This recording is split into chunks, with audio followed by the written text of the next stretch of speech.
ہمیں قافلہ حسینی میں اس وقت تک شامل نہیں کر سکتے جب تک امام حسین نہ چاہے، کیونکہ آپ کا پیر بھی پابند ہے امام حسین کے، میرا پیر بھی پابند ہے امام حسین کا۔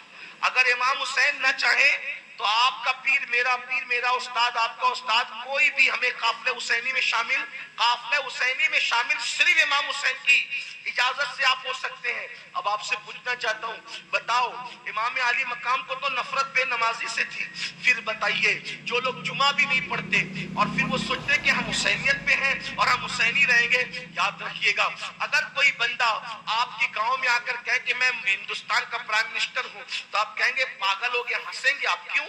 اس لیے کہ ایسے کوئی پرائم منسٹر بنتا ہے، اس کی کوئی دلیل ہو، تو کبھی ترقی نہیں پا سکتی۔ اگر تمہیں قوم کا درد ہے، امت کا، ذرا غور تو کرو، تم تاش کے پتے کھیلو گے، تم جوا کھیلو گے، تو بتاؤ اس امت کو ترقی کے راستے پہ کون لے کر کے جائے گا؟ نوجوان صرف اپنے باپ کا بیٹا نہیں ہے، پوری ملت کا سرمایہ ہے، پوری قوم کا سرمایہ ہے۔ اپنی زندگی کے مقصد کو پہچانو، امام حسین کو آئیڈیل بناؤ، امام علی مقام کو آئیڈیل بناؤ۔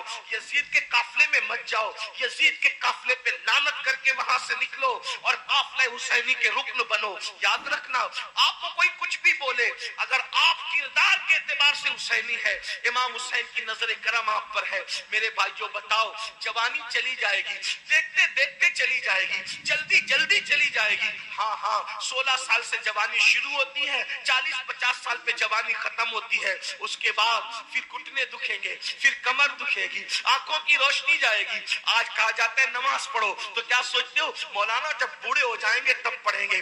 میرے عزیز آج جب بوڑھے ہو جاؤ گے تو شاید درد پڑھنے نہ دے، شاید کرب پڑھنے نہ دے، شاید گھٹنوں کی تکلیف پڑھنے نہ دے۔ اللہ اکبر، بڑی معذرت کے ساتھ میرے بھائی نکل جاؤ، اس کھول سے نکلو، اپنی جوانی کا صحیح استعمال کرو۔ یہ جو جوا کھیل رہے ہو، آپ بتائیں کیا ابو اسحاق امام جعفر صادق کے بیٹے، اللہ کیا ابو اسحاق ان کی بیوی ہے سیدہ نفیسہ مصری، امام جعفر صادق کی بہو ہے۔ اور یہ نفیسہ مصری کون ہے پتہ ہے؟ یہ حسینی خاندان کی بہو ہے اور امام حسن کے گھر کی بیٹی ہے، جسے دنیا نفیسہ مصری کے، نفیسۃ العلم، اپنے شوہر کے ساتھ مدینہ منورہ سے ہجرت کر کے مصر آئی۔ جب مصر آئی تو امام شافعی جیسے لوگ پردے کے پیچھے بیٹھ کر ان سے مسائل حاصل کرتے تھے اور علم حاصل کرتے تھے۔ مجتہد مطلق کو پڑھانے والی نبی کے گھر کی بیٹی ہے، نبی کے گھر کی بہو ہے۔ ہم کیا جانیں، انہوں نے علم پہ اتنی محنت کی۔ پھر اس کے بعد امام علی رضا کو دیکھیں، وہ امام اہل سنت نے فتاوی رضویہ شریف میں لکھا ہے لوگ بھاگتے پھرتے تھے حدیث سننے کے لیے امام علی رضا سے، اور وہ جو سند آتی ہے کہ اللہ نے جبریل سے کہا، جبریل علیہ السلام نے حضور سے کہا، حضور نے مولا علی سے کہا، مولا علی نے امام حسین سے کہا، امام حسین نے امام زین العابدین سے کہا، امام زین العابدین نے امام باقر سے کہا، امام باقر نے امام جعفر سے، امام جعفر نے امام موسیٰ کاظم سے، موسیٰ کاظم نے علی رضا سے۔ فرماتے ہیں اتنی سند پڑھ کر، اعلیٰ حضرت لکھ رہے ہیں، اتنی سند پڑھ کر کسی پاگل کے کان میں دم کر دو تو اللہ اس کو شفا عطا فرما دے۔ اس کو امام احمد بن حنبل نے بھی لکھا ہے۔ کیا نبی امام علی رضا اتنے بڑے عالم، امام تقی، امام نقی، امام حسن عسکری، یہ سب عالم، اور آخری میں جو سید پیدا ہوگا جسے امام مہدی کہتے ہیں وہ بھی اتنے بڑے عالم ہوں گے کہ بڑے بڑے لوگ ان کی ابتدا میں نماز پڑھیں گے، حتیٰ کہ سیدنا عیسیٰ علیہ السلام بھی ان کی امامت پر مہر تصدیق ثبت کرنے کے لیے ان کے پیچھے کھڑے ہوں گے۔ آپ کیا سمجھتے ہیں؟ آپ کے پاس کیا علم ہے؟ ہمارے پاس کیا علم ہے؟ یاد رکھنا یہ جلسے وہ آواز ہے، یہ جلسے توجہ کرنا، برا مت مانا، یہ جلسہ ایک خواب ہے، خواب جیسے خواب دیکھتے ہیں اس کے بعد ختم ہو جاتا ہے۔ بالکل جلسے بے معنی بھی نہیں ہے، میں نہیں کہہ رہا ہوں کہ بالکل بے معنی ہے، کوئی فائدہ نہیں، کچھ نہیں۔ اگر کوئی فائدہ نہیں ہوتا تو میں گھر چھوڑ کے یہاں آتا کیوں؟ فائدہ ہے، یہی گفتگو سن کے تو انقلاب آئے گا، انشاءاللہ آئے گا، تبدیلی آئے گی، آ رہی ہے۔ علامہ صاحب کی گفتگو سن کے تبدیلی آ رہی ہے، بڑے بڑے بزرگوں کی، یہ تو جلسوں نے جو انقلاب ہندوستان کو آزاد کرایا، جلسوں نے آزاد کرایا، جلوس نے۔ یہ بالکل بے اثر نہیں ہے۔ جو لوگ بالکل گلو کرتے کہ کوئی فائدہ نہیں، کوئی فائدہ نہیں، ان سے کہتے ہیں کہ آپ گھر بیٹھے کوئی فائدہ نہیں۔ ہندوستان آزاد ہوا ہے جلسے جلوسوں سے، انقلاب آیا جلسے جلوسوں سے، اور بھی پوری تاریخ ہے جلسے جلوسوں کی۔ لیکن آپ کو یہ کہتا ہوں مؤثر بنانے کی کوشش کریں، بالکل اس کو گالیاں نہ دیں لیکن اس کو مؤثر بنائیں۔ امام مفتی احمد یار خان نعیمی نے بہت اچھی بات کہی تھی، کفیل بھائی، کہا کہ اگر مسجد میں کتا گھس جائے تو مسجد توڑنے کی ضرورت نہیں ہے، کتے کو نکالنے کی ضرورت ہے۔ تو ایسے ہی اگر جلسوں کے اندر جو ہے وہ کوئی گندگی گھس گئی ہے تو جلسے بند کرنے کی ضرورت نہیں ہے، جلسوں سے گندگی نکالنے کی، یہ بات ہے نا۔ ہاں تو بالکل بھی جلسوں کو کوسنے کی کوشش نہ کریں، لیکن آپ سے یہ کہتا ہوں جلسہ ایک خواب کی طرح۔ خواب کا کیا مطلب ہوا؟ خواب کا مطلب یہ کہ آپ نے خواب اچھا دیکھا تو آپ خوش ہو، خواب برا دیکھیں آپ تو آپ غمگین ہوتے ہیں، لیکن اچھا خواب ہو یا برا خواب ہو، خواب ہوتا بہرحال خواب ہے نا۔ جب آپ نے آنکھ بند کی خواب دیکھا، آنکھ کھلی خواب ختم۔ لیکن اب اگر خواب سچا ہے تو اس کی تعبیر بھی اچھی ہوتی ہے، تو ایسے ہی جلسہ اگر اچھا کرو گے نا تو اس کا نتیجہ بھی اچھا نکلے گا، لیکن یہ بہت دیر تک اس کا اثر نہیں رہتا اگر اس کے پیچھے عمل کا جذبہ کار فرما نہ ہو۔ دین حسن رہ جائے گا، اطلس و کم خواب کی پوشاک پہ نادا نہ ہو، اس تنے بے جان پر خاکی کفن رہ جائے گا۔ ہم سفیر و باغ میں ہیں، کوئی دمکا چہچہا، بلبلیں اڑ جائے گی، سونا چمن رہ جائے گا۔ جو پڑے گا صاحب لولاک کے اوپر درود، خاک سے محفوظ اس کا تن بدن رہ جائے گا۔ نام شاہان جہاں مٹ جائیں گے یہاں،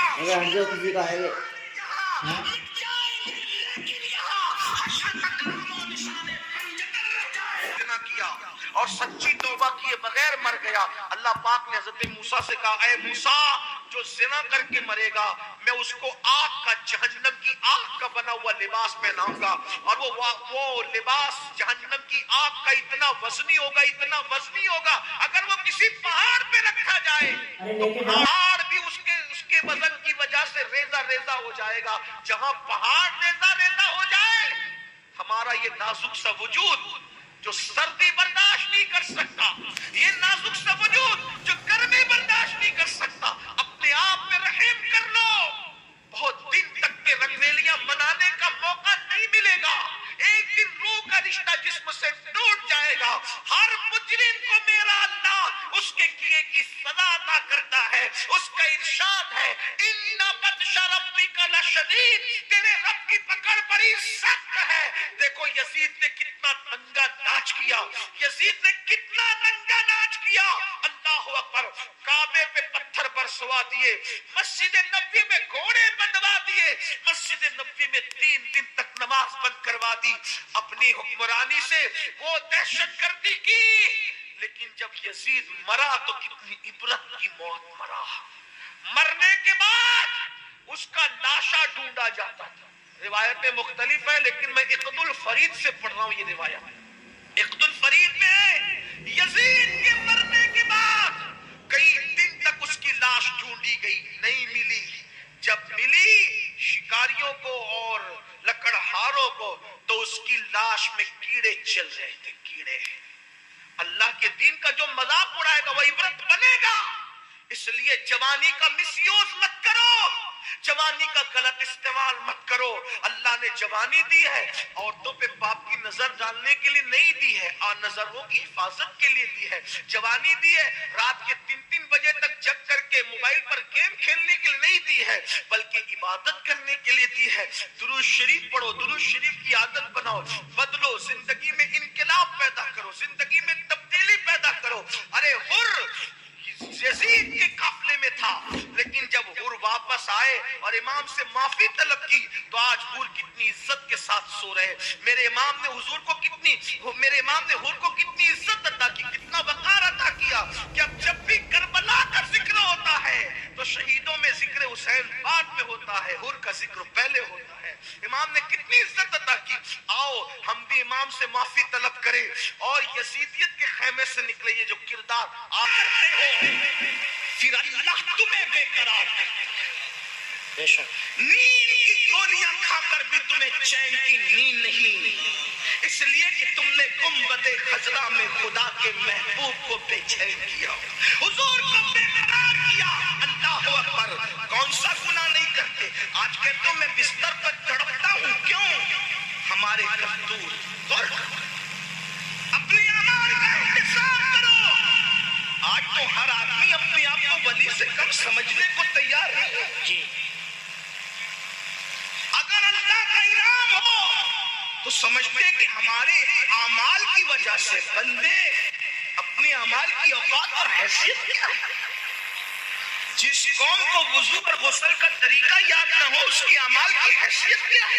جی یہ تو اللہ کا کرم ہے، یہ تو اللہ کا احسان ہے کہ اس نے تمہارے بھی اور ہمارے بھی عیبوں پہ پردے ڈال رکھے ہیں۔ بے شک سچی بات تو ایمان لگتی اگر وہ تمہارے اور میرے عیبوں پہ پردے نہ ڈالتا۔ میں ان اللہ والوں کی بات نہیں کر رہا ہوں، تمہاری اور میری کر رہا ہوں۔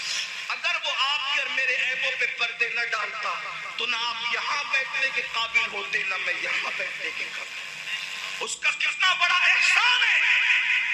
تو آج اگر بیٹیوں کو رشتے نہیں آ رہے ہیں، ہم نے حضور کو رنجیدہ کیا، اللہ ہمیں رنجیدہ کر رہا۔ ہم نے حضور کو اذیت کی اس لیے تڑپ رہے ہو۔ روزی کے معاملے میں کیوں پریشان ہو؟ روزی کے معاملے میں کیوں تڑپ رہے ہو؟ حضور کو اذیت دے رہے ہو۔ کون سے گناہ جو نہیں کرتے؟ زنا کو تو آج گناہ سمجھا ہی نہیں جاتا، فیشن بنا دیا گیا۔ زنا کو عشق کا نام دے دیا گیا۔ زنا کو جتنا عذاب دیا جائے، جی پوری امت کو جتنا عذاب دیا جائے گا اس کا نصف عذاب شادی شدہ زانیوں کو دیا جائے گا۔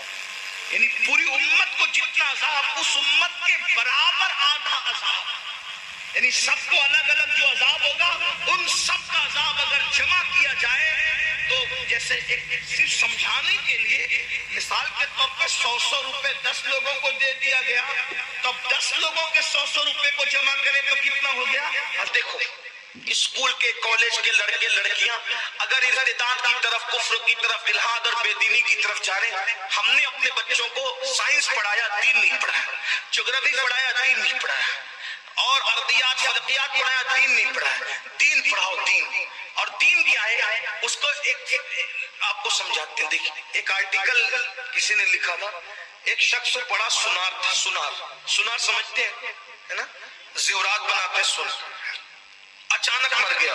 بہت بڑا مالدار آدمی تھا، بیوی چھوڑ کے مرا اور بچہ، سب کچھ بیچتے رہے، آخری میں دکان بھی بک گئی، سب بک گیا، بیٹھ کے کھا رہے تھے۔ کہتے ہیں کہ بیٹھے بیٹھے تو دریا کا پانی ختم ہو جاتا ہے، دولت کیا چیز ہے، سب ختم ہو گیا۔ ایک دن بیوہ نے، اس سنار کی بیوہ نے اپنے ننھے سے بچے سے کہا جو ابھی جوانی کی طرف بڑھ رہا تھا، بیٹا تیرے باپ کا اب سب ختم ہو گیا، ایک ہار بچا ہے، لیکن ہے وہ ہار بڑا قیمتی۔ توجہ کرنا، میں باپ کو ان کی طرف جلدی لے جا رہا ہوں، لیکن بہت خاص بات، دین سے دوری کے اسباب، دین کی اہمیت نہیں پتا اور علم دین نہیں پتا، دین کی تعلیم نہیں پتا۔ فائدہ کیا ہے دین کی تعلیم کا؟ فائدہ کیا؟ سن لو۔ تو اس نے کہا، کیا کہا؟ یہ ہار لے کے جاؤ اور اپنے چچا کے پاس بیچ دو، بڑا قیمتی ہار ہے، ہم نئی دکان بنا لیں گے اس کو بیچ کے۔ بچہ لے کے چلا ہار۔ سنار کی بیوی بھی سنار تو نہ تھی نا، وہ گھر کی خاتون تھی، بچہ بھی ابھی سنار نہیں بنا تھا، وہ بھی نہ تجربے کار تھا۔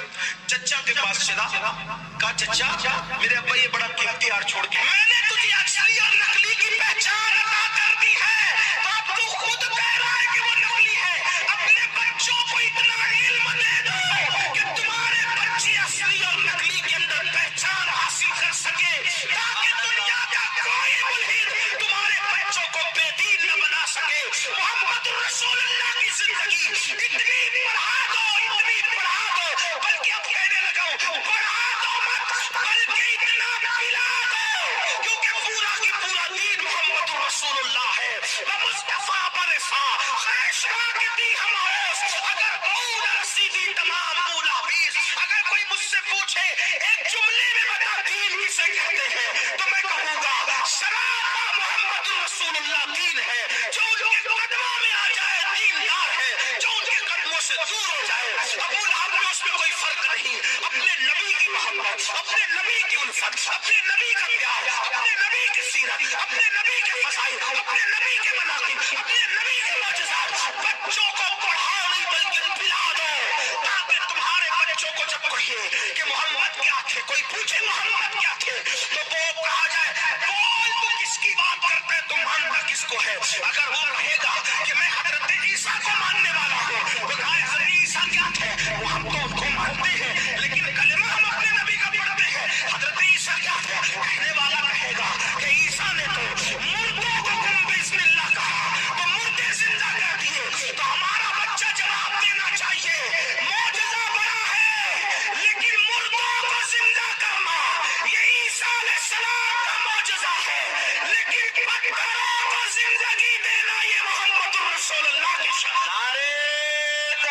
لے کے کافر تک، اللہ اکبر، مشرق سے لے کے مغرب تک جب بھی کوئی کربلا کا مطالعہ کرتا ہے تو کربلا کا مطالعہ کر کے ہر انسان حیران رہتا ہے، آخر کوئی کیسے ہو سکتا ہے جو خدا کی محبت میں وطن بھی چھوڑ دے، خدا کی محبت میں گھر بھی چھوڑ دے، خدا کی محبت میں کپتے ہوئے ریگزار پہ آ جائے، علی اصغر جیسا 6 مہینے کا لال لٹا دے، علی اکبر جیسا 18 سال کا جوان لٹا دے، پورا کنبا لٹا کر کے، پورا کنبا لٹا کر کے آخری میں سر سجدے میں رکھ کر یار سے کہے آپ بتا کہ تو راضی ہے یا نہیں، ایسی قربانی دینے والا پشت زمین نے اور چشم فلک نے نہیں دیکھا، دنیا حیران ہے، لیکن جب دنیا حسین اعظم کو دیکھ کے حیران ہوتی ہے تو کہیں سے آواز آتی ہے حسین ایسے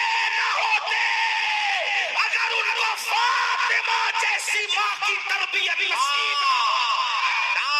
آج کی یہ محفل دارالعلوم اہل سنت اس وقت ہر جلسے میں، ہر کانفرنس میں، ہر محفل میں، چاہے وہ سچے سچے رسول نے فرمایا، صادق و مصدوق صلی اللہ علیہ وآلہ وسلم نے فرمایا کہ جن مردوں نے دنیا میں عورتوں کو پاپ کی نظر سے دیکھا ہوگا ان کی آنکھوں میں آگ کی سلاخیں ڈالی جائے گی، ان کی آنکھوں میں آگ بھری جائے گی۔ اپنی قوم کے جوانوں سے پوچھنا چاہتا ہوں، اپنی جوانی پر غرور کر کے خدا کے عذاب کو چیلنج کرنے والوں، اپنی جوانی پہ گھمنڈ کر کے خدا کے عذاب کو دعوت دینے والوں، خدا کے غضب کو دعوت دینے والوں، اپنی کمزوری تو دیکھو، ننھا سا دن کا اپنے گھر کا اڑ کر کے اگر آنکھوں میں آئے تو ہماری آنکھ اس کو برداشت نہیں کر سکتی، پیاس کے ننھے ننھے ذرات ہماری آنکھ اس کو برداشت نہیں کر سکتی، وہ پیاس کہ کتنی کھا کے ہضم کر گئے اس کا حساب ہمارے پاس نہیں ہے، اس کا ذرہ برداشت نہیں کر سکتی، تو دنیا کی آگ سے 70 درجہ زیادہ جو جہنم کی آگ ہے، جب اس کی سلاخیں کسی عورت کو پاپ کی نظر سے دیکھنے کی بنیاد پر آنکھوں میں ڈالی جائے گی، اس وقت ہمارا کیا بنے گا، اس وقت ہمارا انجام کیا ہوگا۔ یاد رکھنا، اگر یہ بات کوئی مولوی کہہ دیتے تو لوگ کہتے مولوی لوگوں کی تو عادت ہے ڈرانے کی، اگر کوئی سیاسی لیڈر کہتا تو لوگ اس کا مذاق اڑا سکتے تھے، مگر واللہ یہ مولوی نے نہیں بلکہ مولا نے فرمایا ہے، مالک کو مولا نے فرمایا ہے، مالک کی حبیب نے فرمایا ہے، غیب کا نبی نے فرمایا ہے، مصطفیٰ جان رحمت نے فرمایا ہے، اور ذات نے فرمایا جس نے اپنی زبان سے اپنی طبیعت کے مطابق کبھی کلام نہیں کیا، بلکہ ان کی شان یہ ہے وما ينطق عن الهوى ان هو الا وحی یوحی، وہ اپنی مرضی سے نہیں بولتے، زبان ان کی ہوتی ہے، کلام خداوند قدوس کا ہوتا ہے۔ اللہ اکبر، وہ رسول فرما رہے ہیں، وہ شفیع المذنبین فرما رہے ہیں، وہ امت کے غمگسار فرما رہے ہیں۔ اللہ اکبر، اب تھوڑا یہاں تصور کرو میرے آقا علیہ الصلوۃ والتسلیم کے دیوانوں، میری قوم کے جوانوں، تھوڑا تصور کرو، تھوڑا غور کرو۔ لوگ کہتے ہیں مسلمان خود غرض ہو گیا، میں کہتا ہوں اللہ کرے مسلمان خود غرض ہو جائے، میں کہتا ہوں مسلمان سیلفش تو ہو جائے، کیونکہ خود غرض اس کو کہتے ہیں جو اپنا صرف سوچتا ہے، کسی اور کا نہیں سوچتا۔ میں کہتا ہوں یہ اتنے نادان ہے کہ یہ خود غرض بھی نہیں، کیونکہ اگر یہ اپنا سوچتے اپنا تو یہ ضرور سوچتے کہ ہم نماز چھوڑ کر کے جہنم کی آگ میں جلنے جا رہے ہیں، ہم کسی عورت پر پاپ کی نظر ڈال کر اپنی آنکھوں کو عذاب کی دہانے پر لے کر کے جا رہے ہیں۔ ذرا سوچو تو صحیح، اقبال نے کہا تھا اپنے من میں ڈوب کر باجا سراغ زندگی، اپنے من میں ڈوب کر باجا سراغ زندگی، تو اگر میرا نہیں بنتا نہ بن، تو اگر میرا نہیں بنتا نہ بن، اپنا تو بن جاؤ نا خود غرض، اپنی آخرت کا سوچنے لگ جاؤ، اس اعتبار سے خود غرض بن جاؤ، اپنی آخرت کی فکر کرنے لگ جاؤ, اس اعتبار سے خود غرض بن جاؤ. لیکن میرے قوم کے بھولے پن کا عالم کیا ہے کہ یہ اپنے آپ کی نہ بن سکی, یہ خود غرض بھی نہ ہو سکی. کتنی بھولی ہے میری قوم کے جوانوں. تھوڑا تصور کرو, تھوڑا غور کرو. آقا کیا فرما رہے ہیں, کسی عورت پر باپ کی نظر ڈالی تو آنکھوں میں آگ کی سلاخیں ڈالی جائے گی. اب آپ سے پوچھتا ہوں, یعنی عورت نے دوپٹہ اوڑھ رکھا تھا, عورت نے پورے کپڑے پہن رکھے تھے, اور تم نے اس کو باپ کی نظر سے دیکھا تو آنکھوں میں آگ کی سلاخیں ڈالی جائے گی. اور جو ہیروئن کو ننگا ناچتے ہوئے فلموں میں دیکھتے ہیں ان پر